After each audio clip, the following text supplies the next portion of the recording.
How you going, guys? Just got a video today where we want to sort of show the reversibility of a Vhedia head unit install. So just a bit of peace of mind, I guess, that if you do an install and you end up for any reason whatsoever having to put in the factory one, your car will not be undergoing any permanent changes that aren't easy to reverse. So yeah, obviously nothing is going to be harmed. You don't have to, the install will never call for the cutting of factory cables or, changing of clips or anything that will harm the car. So yeah, you might be wondering, why might I have to put in my factory head unit after I've put in an upgrade? Because obviously the upgrade is going to work better in almost every way. And the answer to that is, obviously there are going to be some niche situations where you need your factory head unit again. So maybe you want to resell the car, but a buyer isn't interested in an aftermarket head unit. They want the factory car. They want it to be as original as possible. Or maybe you've got an issue with another component of the car, particularly electronic, and it's under warranty, but the people that you're trying to claim warranty from will be claiming that the head unit is a factor and they can't give you warranty. So then you put in the factory head unit again, and that will prove that it's not a aftermarket head unit issue. You can claim your warranty. So yeah, sort of situations like that. But the goal of today's video is to just show how easy it is to just go ahead and reverse a install. So I'm going to get into it now. Just going to do a time lapse, and I'm going to go ahead and show you the uninstall process.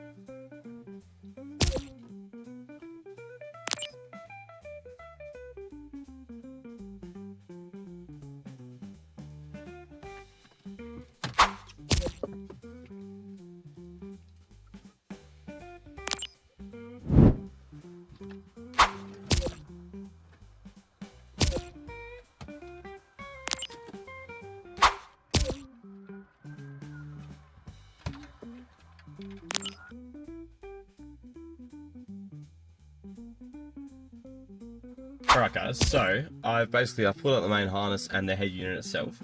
A couple important things to note that I just won't be doing because I'm obviously going to end up putting the Vhedia head unit back in to continue usage. And I've run some cables and sort of organised and taped things up here. So I've got like my DOB and I've got my microphone and my type monitoring and all the sort of stuff that's accessories, I guess, that are hooked up to the car.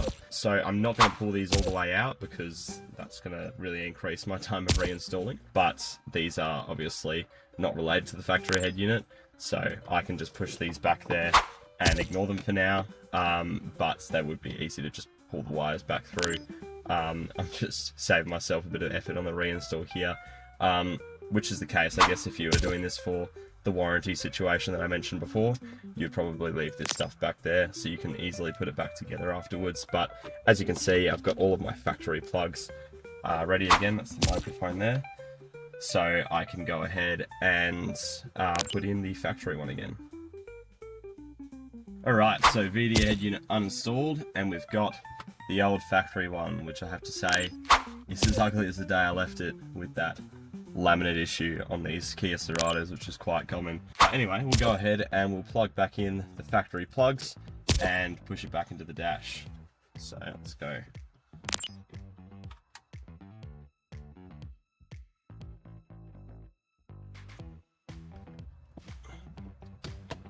There you go. Looks like there's a bit of a secret back there to routing those factory cables, but back in place. So I'll go ahead and put on the surrounding dash as well, why not?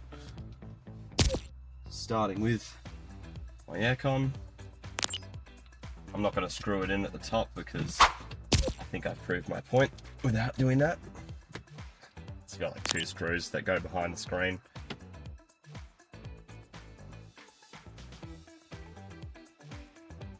Okay, excellent. So that's looking very factory. I'm now going to go across to the driver's side and start it up. Alrighty, starting up. Oops. And here we are. Here is the old factory head unit hooked up, as you can see. Laptop and hybrid caravans. Got volume there, that's all working.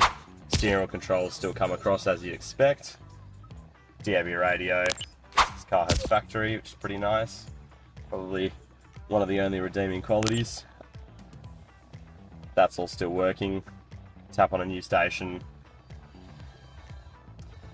See our reverse camera. There we go. And yeah, I'd say that about sums up what I wanted to show in this video today, which is yeah, the reversibility. It's quite easy. You're just doing the install in reverse.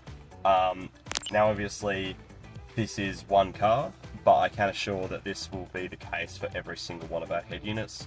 Again, we will never ask you to cut or alter any factory wires, clips, or mounting brackets. So don't worry about that, but let us know if you have any other questions in the comments, and yeah, get in touch. Cheers.